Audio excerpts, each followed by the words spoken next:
Hello everyone, I hope that you are doing well. So without wasting any time, let's move to the newspaper. First we will identify the important news and then we'll move on to the analysis section. So this is Monday, April 11, 2022, The Hindu Daily Edition. Fine, we'll be identifying the most important news first and then we will go on to analyze the same. Okay, so on first page, Modi Biden to hold virtual summit today. This is important news. After that, let's see. No, there is nothing much here. On second page also there is nothing much related to our examination. On third page, yes, this Bengaluru joins global network of silk cities. Okay, and this Odisha losing leopards to poaching. Now these two are important news. We'll see how and why. Okay, let's move further. There's nothing here on this page, nothing on this page as well. Okay, now belated pivot. It is related to RBI monetary policy. We'll have to see it. Very brief read.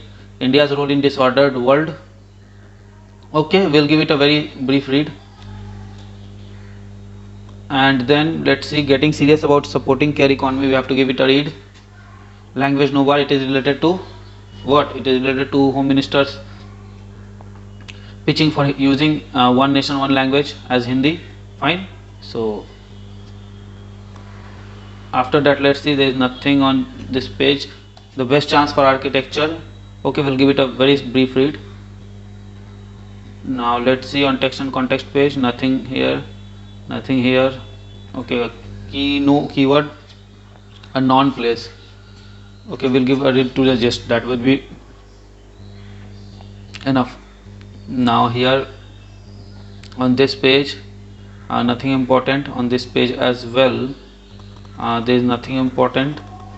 SC underscores the need for a holistic picture of convict facing death penalty. Okay. Okay, this is important. Bengal coast faces most erosion. Okay, there is nothing here and nothing here as well till now. There is nothing here. Now this page, no, and now we reach the sports page, so there is nothing here as well. Very relevant to our examination. So with this we have completed identifying the news. Now let's move to analyze the same. Okay, so this is our first news. Modi Biden to hold virtual summit today. Prime Minister Narendra Modi and Joe Biden, the US Prime Minister, will be holding a virtual meeting prior to 2+2 Foreign and Defense Ministerial meeting in Washington on Monday. They will discuss the recent developments in South Asia and Indo-Pacific region and global issues of mutual interest. Fine. So okay, just know this, not very important with respect to examination, but we must know that we have a 2+2 dialogue with which all country, right? We have 2+2 dialogue with all the Quad members right now and Russia. Okay, so let's move on to the second page. Here on third page. Now Bengaluru joins global network of silk cities. Let's see.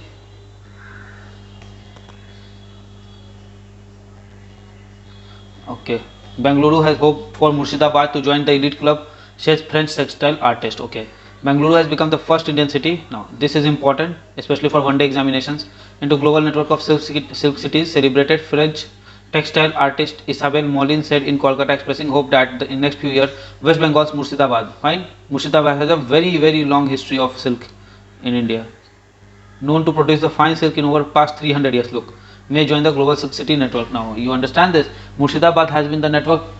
Murshidabad was one of the most important network during British era as well. When entire India was being de-urbanized, Murshidabad was flourishing. Not the farmers, but Murshidabad as a town. Okay, I launched the membership of Bengaluru, the first Indian city in the global silk network. Okay, silk city network.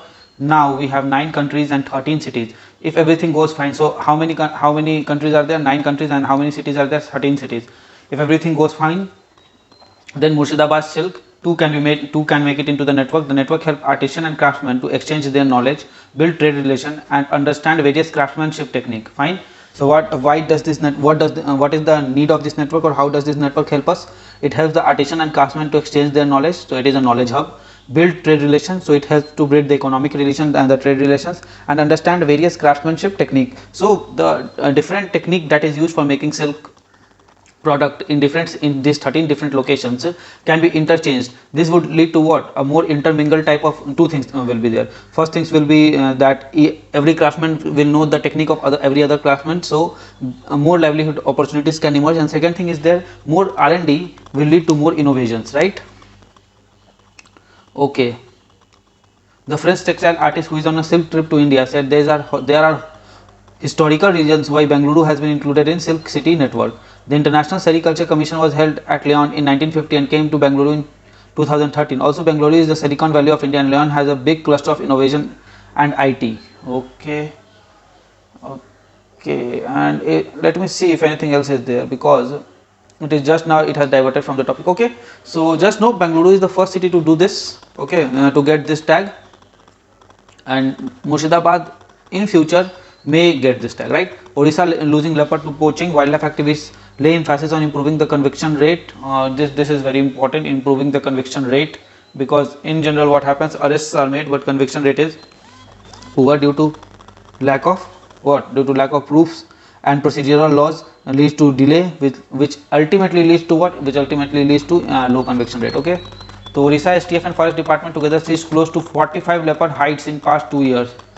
It indicates 5% of the state leopard population has already been poached. You understand, 5% of the state leopard population has already been poached.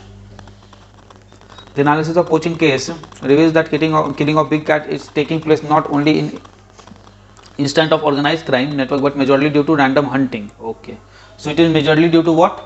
Random hunting, and also not only due to this organized crime only, right?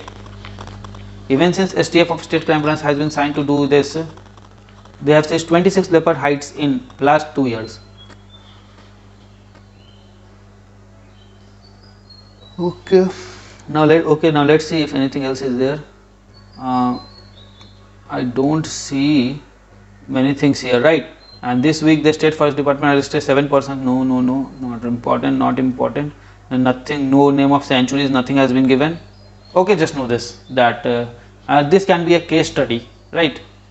Case study for illegal poaching as part of organized crime and as part of what? Random hunting, sports hunting.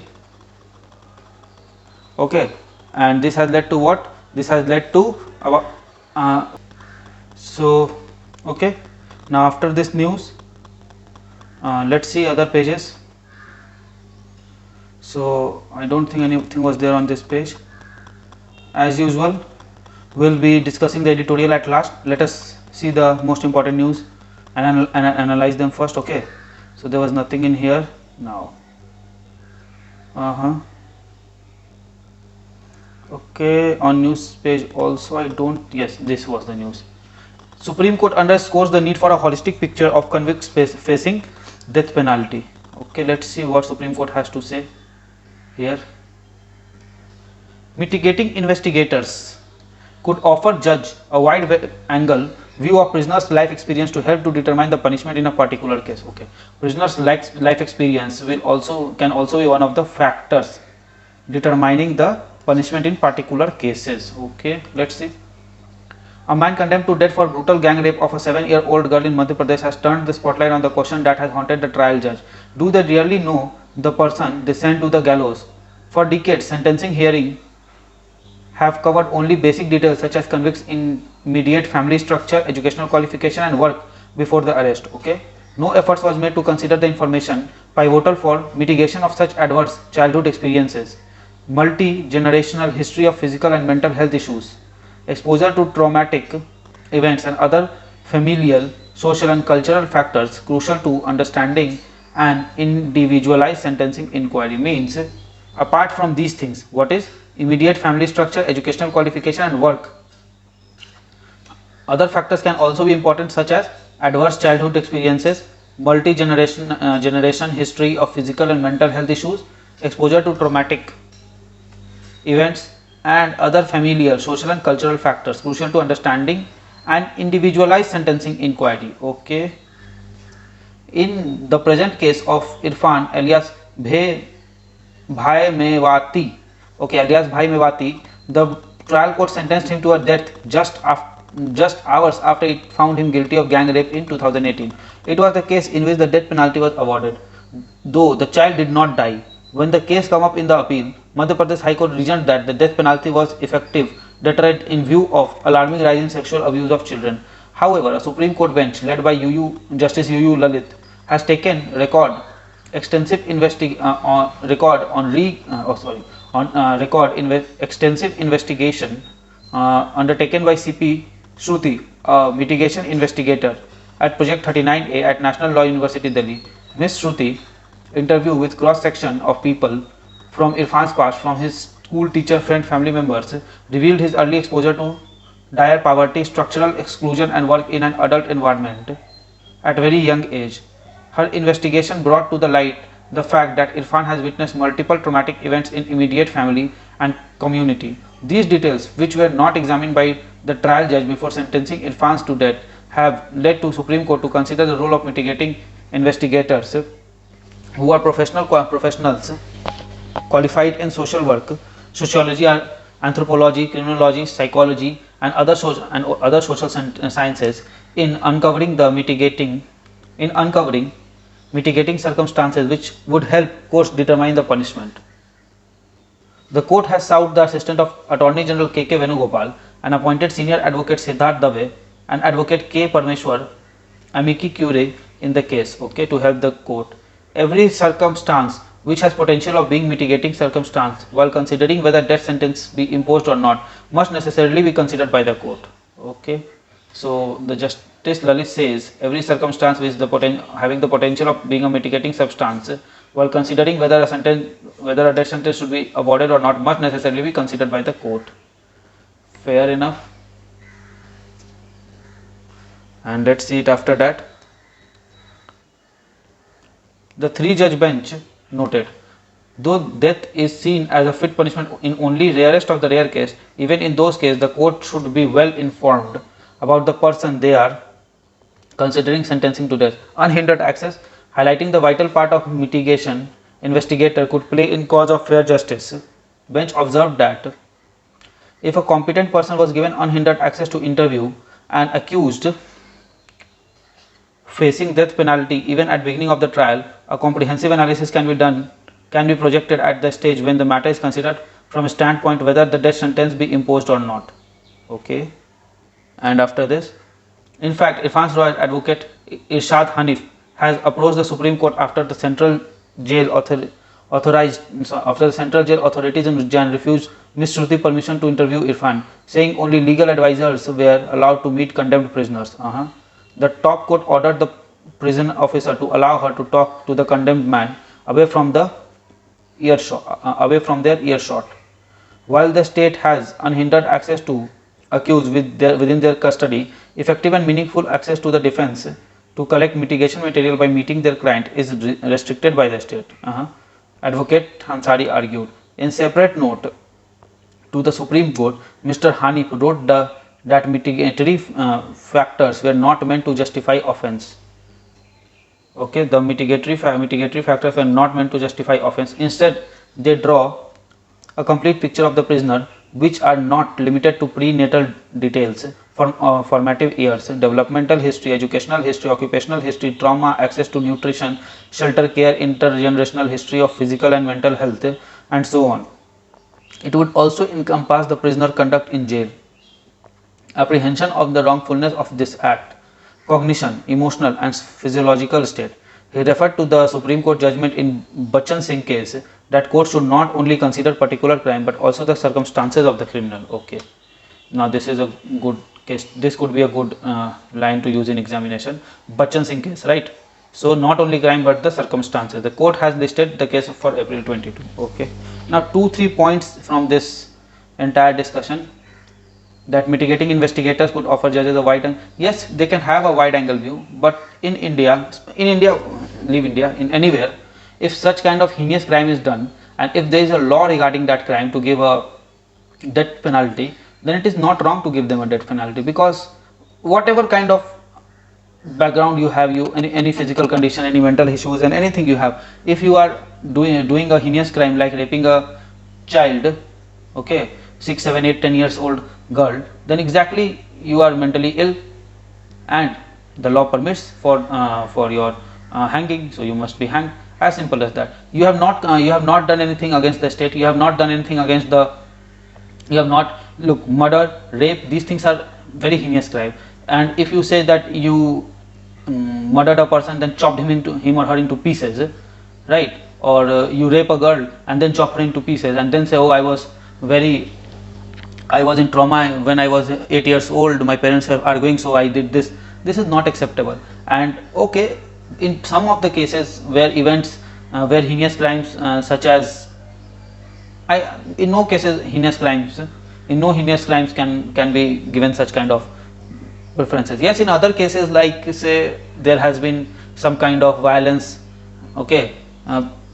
There we can say that, or domestic violence case where there it can be said that okay, he has been through or she has been through this thing for her entire life, so it will take time for her to change. And the crime being of normal nature, actually no crime is normal, but with respect to IPC, if it is of not so severe nature, then yes, this wide angle view can be given. But again, in this part, the Supreme Court is arguing that giving a death penalty is in rarest of the rare event, right? Crime, so it should have a wide angle view. Let's see. But as far as my opinion is concerned, there should be zero tolerance for crime. Yes, I also believe in Gandhiji's viewpoint that we should hate the crime and not the criminal, but a deterrence is necessary in the society, or else society will lay astray, right? So zero tolerance is what I bat for. It's your viewpoint. You can have the other viewpoint as well. You can look in line with this Supreme Court's underscoring need for holistic picture of convict facing death penalty. But to me, the zero tolerance for crime is one of the most important factor for administration, and in no case there should be any tolerance for any kind of crime, and that too for heinous crime there shouldn't be any tolerance. And if you try to justify things, although the advocate for him, Mr. Hanif, has said that mitigatory factors, has written that mitigatory factors were not meant to justify the offense, although he has written this, but he will use this as a defense to save his client from getting a, what we say, getting a death sentence, and he will try to persuade court to change it to a more liberal sentence, that is maybe life in prison or imprisonment, or 7 years, 10 years of rigorous imprisonment, and so on and so forth, right?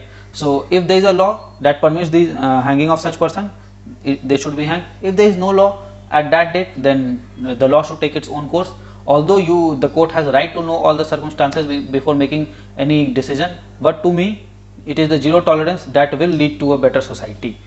Okay, zero tolerance against crime is what we need today, because if a person is raping 8-year, 10-year, 6-year-old girl who is not even a girl, she is a child right now, right? And you are doing such things to her, then you are actually very sick, and you are not fit to be in the society. Fine. So saying this, let's move to the other news. Bengal coast faces most erosion. About 34% of Indian coastline is under varying degree of threat, says ministry, right? So 34% of Indian coastline. Now Indian coastline is about 7,000 plus kilometers long, and out of that 35%, 728 to 721, 0 kilometer, more than this kilometer is under threat, and this is a huge, about 2,400 kilometers is under threat. Let's see. Ministry of Earth Science has said that about 7,000 kilometer long coastline, India maintain about 34% is under threat of erosion, while 26% is accretional nature, and remaining 40% is in stable. Okay.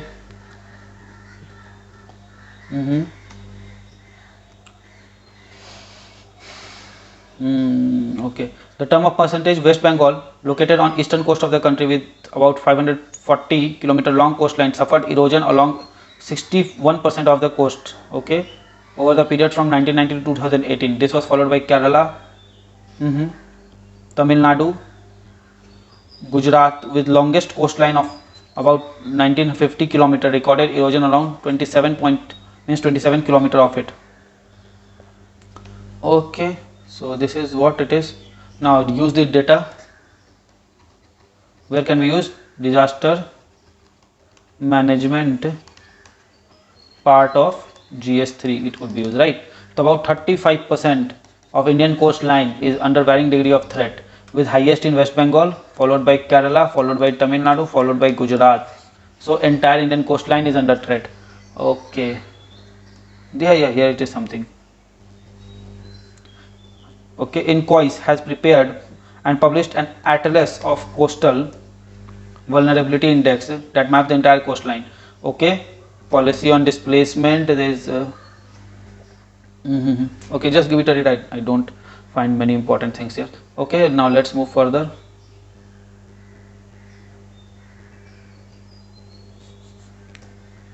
Okay, now I don't find any important. Okay, so with this we have completed the analysis of the most important news. Now let's move on to the most important editorial. So this is the editorial belated pivot. Without curbing inflation, RBI will not be able to promote sustainable growth. Okay, so it is saying that first RBI has to curb the inflation, and curbing inflation means keeping it in band of 4 plus minus 2%. Okay, and if we have the inflation, this why this is saying curbing inflation, because recently 6% mark was breached in CPI, right? And now also RBI is projecting about 5.5% plus, right, CPI. So these two things are there that needs to be seen in perspective.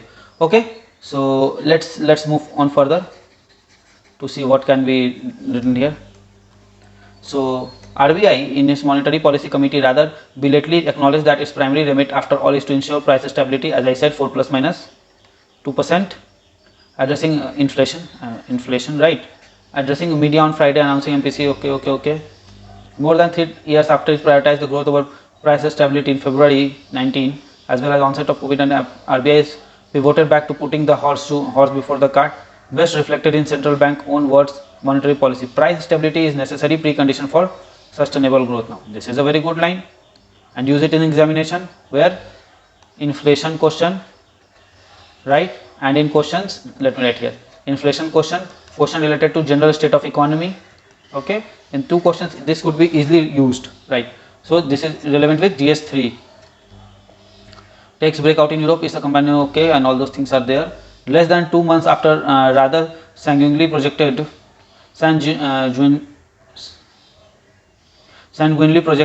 inflation to average 4.5% fiscal year, the MPC has raised the forecast by 120 basis point to 5.7%. So they have kept the inflation forecast to 5.7%, which is less than 6%, but there may be times when it temporarily breaks the 6% mark and go above it. So that will cause additional impact on our pocket, and that would lead to unsustainable development in longer terms, right? So after that, let's see, and projection for real GDP growth current fiscal by 60 points to 7 points. So they have cut the real GDP growth by 60 basis point, that is 0.6% to 7.2. okay, means what would be the nominal GDP? 7.2 plus 5.7, 12.9, 13%. They are 12.9 to 13%. They are expecting what? Nominal GDP growth. But again the question is, can we attain the 13%? We have not attained double digit. It has been a long time now. To be sure, Russian invasion of Ukraine was still 2 weeks in future. The last time RBI rate settling panel, and yet price of crude oil, with Mr. Zad cited as a key factor that necessitated the revision of inflation projection power, has already been on the boil since December. Okay, in fact the lone dissenter on MPC on issue of policy stance in February, Jayant Verma, has stressed the need to look ahead and likely state the economy at least 3 or 4 quarters later to shift the neutral stance, giving monetary policy act with a lag. Fine. Okay, with RBI own quarterly projection for inflation now presaging the possibility of policy failure by which 3 consecutive quarters of inflation above 6% upper bound, policymakers have to clearly realize any further delay in changing the track would leaving the economy will neither growth nor price stability. Okay, so they are saying that it is a time, because it is the 3rd quarter where we may see a breach of 6% mark, and that will lead neither to price stability nor to economic growth. Okay, now let's see the next. So yes, they are correct. Use this as a look. Every quarter we have a MPC meeting, and every quarter news will come like this only, right? So use the insights from this news, how this MPC works, what is the most relevant thing about MPC, why it is targeting inflation, what is the relation between inflation and sustainable growth, and so on and so forth. These things have to be understood, not that it has set up the corridor as this much, or the monetary corridor, right, or repo rate is this much and reverse repo rate is this much, increased or decreased. That is irrelevant with our exam, with respect to our examination. It keeps on changing, but what not will change, or what will not change, is the objective behind these increasing or decreasing repos and reverse repos and all those things, right. The change of monetary corridor has nothing. Monetary policy corridor is a result, but what is the experiment, what is the basis? The basis is price stability, need for sustainable growth of Indian economy. You understand now? And since we are breaching this 6% marks, or we are on brink of breaching this 6% marks, therefore it is high time now to curb the inflation. Okay, and Russia issue is also creating inflation challenges. Fine. Okay, so next let's move to the next article. Okay, so in this article, language no bar, state speaking language other than Hindi should be free to use English as a link language. Yes. Okay, Union Home Minister Amit Shah's statement on making Hindi language of communication for people of non-Hindi speaking areas or state was absolutely unnecessary. As the chairman of Parliamentary Official Commission Language Committee, his duty is to bound to promote the spread of Hindi language. As the chairman of Parliamentary Official Language Committee, he is duty bound to promote the spread of Hindi language, but the impression of his speech generated at 37th meeting of the panel in New Delhi last week is that he wanted to impose the language, calling for the use of an Indian language among the people who spoke language other than Hindi. Mr. Shah said Hindi should be accepted as an alternative to English and not to local languages. Okay, Hindi should be accepted as an alternative to English and not to local languages. Fine. This was the view of Mr. Shah. It is up to the people of any two non-Hindi speaking area or the state to decide what language of communication should be. If they are comfortable with English, which is a global language, the center has no business in advising them to abandon English and take any other language or Hindi, as done in this case. Mr. Shah's observation presupposes the position that English is not an Indian language. What he seems to have overlooked that English has been recognized as an Indian language as much as Tamil, Telugu or Hindi. This recognition is also due to Sahitya Academy, a central institution working for literary dialogue in the country. The Academy, under the control of Ministry of Culture, has among other been giving away annual awards for best work of English, of course, authored by Indians. Besides the advantage English gives to India, has to kept in mind. Okay, as pointed out by the President of Karnataka Pradesh Congress Committee, D.K. Shiv Kumar, Bengaluru became Indian IT capital because of English. It would be befitting for a person holding the office of Union Home Minister to shed any aversion to English, which has been unifying force in vast and diverse society such as India. Expectedly, Mr. Shah's statement has been condemned politically, especially by the non-BJP opposition parties. Even the AIADMK, a party that has been friendly to BJP, issued a statement through its coordinator and former Chief Minister Paneerselvam, who expressed his disapproval of any move to impose Hindi. But most significantly, it is Tamil Nadu Chief Minister Stalin who rightly lashed out Mr. Shah for seeking to create a single identity, which Mr. Stalin has pointed out will not create unity. It is nobody's case that Indian language, let alone Hindi, should not be nurtured and promoted. They all deserve the support of the state. Those in power should also follow up their word with substantive measures towards this direction. But at the same time, no room should be given for any perception that the promotion drive will be at the cost of English. Respect for multiculturalism and pluralistic identity is a quality that political class, particularly those in power, should imbibe. Mr. Shah would do very well if he demonstrated through words and action that he has the quality in abundance. Now look, this article seems more like a hatred to what Mr. Shah has said. Okay, he should have avoided using that language. Yes, that's correct.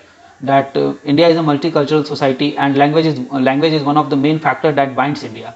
Right, the multilinguistic India is India that actually exists, and monolinguistic India is not possible. Never it could be possible. It has never been possible in history, and it cannot be possible now as well. Why? It is a very basic reason for that is the geography of India. Geography of India is such that every 200 kilometers, leave 200 in some places every 20 kilometers the language changes, like in hilly areas of northeast, right? So it is more due to that. The geography of India do not permit a united language or united, say, customs or united or a single type of clothing and all those things. You see, the wearing style, the clothing style of northern plains is very different from Deccan, which again is different from the South Indian state. In South Indian state as well, the clothing pattern of Tamil Nadu differs from Kerala, that differs from your Andhra Pradesh. The Telangana region has a different clothing pattern, the eating habits, and so is the Marathwada region in Maharashtra, and the coastal Maharashtra has different from the plain Maharashtra, which is again different from the Deccan, the plateau Maharashtra, right? Similarly, in Karnataka region also the Maidan has something different. The upper reaches has something different. The coastal regions has some different. Right, the Western Ghats has tribal culture that has different language, different food habits, different clothing pattern. So the geography of India determines this. Actually, culture is part of geography, right? So he should have avoided this. But this article seems to have gone too far in criticizing a person. Look, okay, English is a global language, right? But Japanese have created a very good environment for themselves by using Japanese, or the Germans, or the French, or any person. Look, English is also one of the language, so is French, so is Japanese, so is Hindi, so is Arabic. Now all other languages are there in say UN Security Council, or sorry, UN accepted language. Why isn't Hindi? If such a large population speaks it. English has been a binding factor, but it cannot always be a binding factor. This we should remember, because it is an imposed language, and today or tomorrow it has to go, or else Indianization of Indian society won't happen, and we will always be entangled with cases of these things only, like cases related to hijab issue or something like that. We won't be talking of developments and all those things, right? So okay, get a taste of this with a pinch of salt. It is fine. We must respect others' viewpoint as well, but still this seems to be the article seems to have gone too far in criticizing the person, right? Okay, let's move ahead. And one more thing, getting a Sahitya Academy award does not make a language Indian, right? It is okay if a very large section of people speak, therefore Sahitya Academy award can be given. It's okay for that. So it cannot be just a argument, right? It is a very false argument. Okay. Getting serious about supporting the care economy. Care work is vital for economic in general, and India needs to have a strategy and action plan for improved politics. What is care economy? Economy related to care, right? It's called care economy, like nursing activities, like mother gives care to her child, and all those things. Elderly get care from their child. Okay, greater investments in care services can create additional 300 million jobs in globally, many of which will be for women. In turn, this will help to increase female labor force participation and advance sustainable development goal 8. Okay, still unseen by the policy. Yes, it is still unseen. Why? Because care work doesn't get paid, and if it doesn't get paid, so it is not counted in GDP, and not counted in economic growth means we don't have a policy for that, right? So it goes on like this. March 8, celebrated as International Women's Day. The immense contribution of women in all spheres of life is often overlooked, unfairly valued, and hardly rewarded. Yes, this is correct. This is very correct statement. This is particularly evident in care work, both paid and unpaid, which is crucial to future of decent work. Care work encompasses direct activities such as feeding a baby or nursing an ill partner, and indirect care activities such as cooking and cleaning, whether paid or unpaid, direct or indirect. Care work is vital for human being and economies. Unpaid care work is linked to labor market inequalities, yet it has to receive adequate attention in policy formulation. Paid care work such as domestic workers and Anganwadis in India also struggle to access right and entitlement as workers. Okay, so this is the problem. Okay, the importance of care work is now widely acknowledged and covered in various international commitments such as SDGs, ILO Centenary Declaration. Since March 2020, the demand for care service is skyrocketed. However, the investment in the care economy has not much matched the pace. The ILO is the only not needed here. Benefits down the line. Okay, the report highlights the importance of maternity, paternity, and special care leave, which has balanced women and men work and family responsibilities throughout their life. Furthermore, it demonstrated that workplaces that provides time, income, and security and space for undertaking care services such as breastfeeding enable positive nutrition and health outcomes. Okay, it demonstrates that workplaces provide time, income, and security and space for undertaking care services. Okay, bridging the gap in current policies and service provision to nurture children, child care and elderly care services will deliver benefits of child development, aging, dignity, and independent living. Population grows older and older. Okay, these things are there. This is not much important. Maternity leave and child care. Okay, we have this thing in India. We have paid maternity leave. It is written also here. India fares better than its peer in offering 26 weeks of maternity leave against ILO standard of 14 weeks. that existed in 120 country. However, the coverage extends only to a tiny proportion. The problem is what? The coverage. So we have a program, okay, but coverage is low. Program is high but coverage is low, right?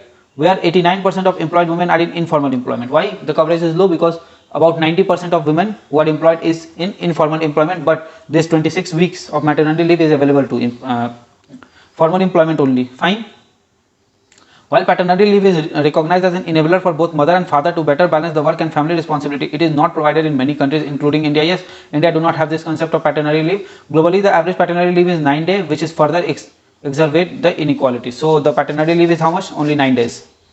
Access to quality and affordable care services such as child care, elderly care, etc., is a challenge.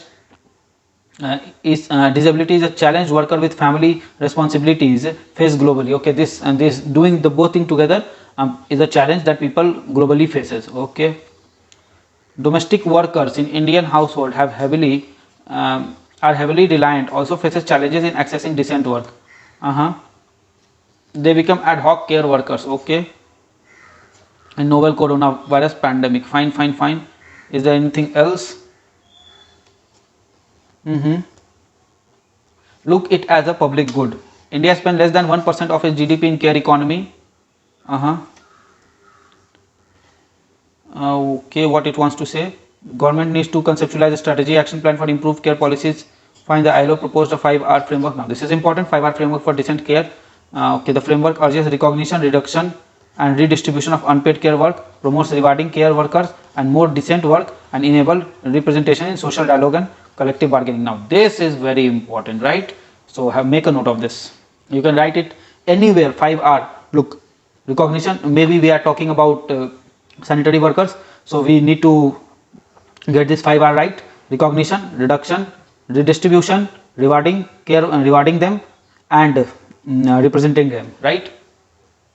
Okay, anthropocentric and inclusive recovery from 19 pandemic and okay, fine. So you understand now 5R framework is important here. I think this is the most important thing here, and the other thing is 300 million jobs globally, and one more thing, 90% informal workers. Okay, 90% women in informal works, right? So these 3-4 things we get from this article relevant for our examination, nothing more than this. Fine. Okay, India's role in a disordered world, give it a read. I don't think this is very important. It feels that it is related to more this Ukraine Russia crisis plus G7 plus G20 India's presidentship that is coming, plus UN, India in UN SC president, India chair, not president, chair, India is chair right now. So these things combined, he would like to present the picture. Give it a read. Not very important per se from our examination point of view. It feels so. Give it a read, and if it is so, just tell me. I'll make a video on it, right? And let's see. Anything else? The best chance for architecture. National education policy is the best chance to set the architecture education. Now this is architecture education, means it is related to BArch kind of thing. BArch, Bachelor of Architecture. Okay, let us give it a very brief read. Professional education. I was correct. Architecture in particular set for radical shifts. Many architects hold the firm view that professional education should be left to professionals. They argue that practitioners can steer the professional education better as they do through the Council of Architecture. Fine. No need to read it now. Look, architecture is just a part of professional education. If you want, you read it in more.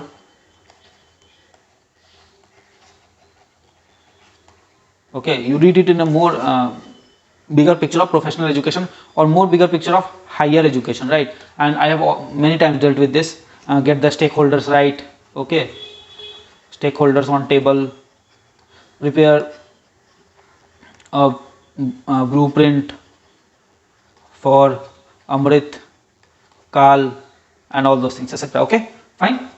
Give it a read if you want. I don't think it is very important for the examination, so I won't be reading that. Look, it's the trade-off. You can read the entire newspaper, or you can leave some of the irrelevant things and go on to read the most relevant things, right? It's up to you. You have to identify what are the important news. Not every news that seems important will be important, and from every large article you can have 1 or at most 2 points for your answer, that too for a specific answer. Okay, your entire focus should be to write how to write a good answer using these points, and not obviously you have to understand that is a basic requirement, but the entire focus should be that only, right? Now let's see the second thing, this a non-place. French anthropologists identify non-place as temporary spaces that thrives under capitalism, which includes holiday resorts, okay, as well as spaces such as refugee camp, torn down settlements, okay.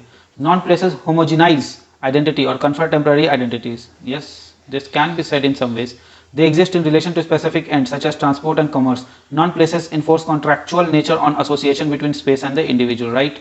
Example, you go to a hotel, you have to abide by the rules of the hotel. You go to a resort, you have to abide by the rules of the resort. If in any case you become a refugee and you go to a refugee camp, then you have to abide by the law of the refugee camp, which generally coincides with law of jungle, survival of the fittest, right? As the world contemplates the return from pre-COVID norms, the focus on non-places has intensified. Their growing presence today provides an experiment that is rare combination of solitary individuality and non-human mediation between individuals. This is the thing. Okay, it is very easy, right? Non-place, temporary place is called non-place. Okay, temporary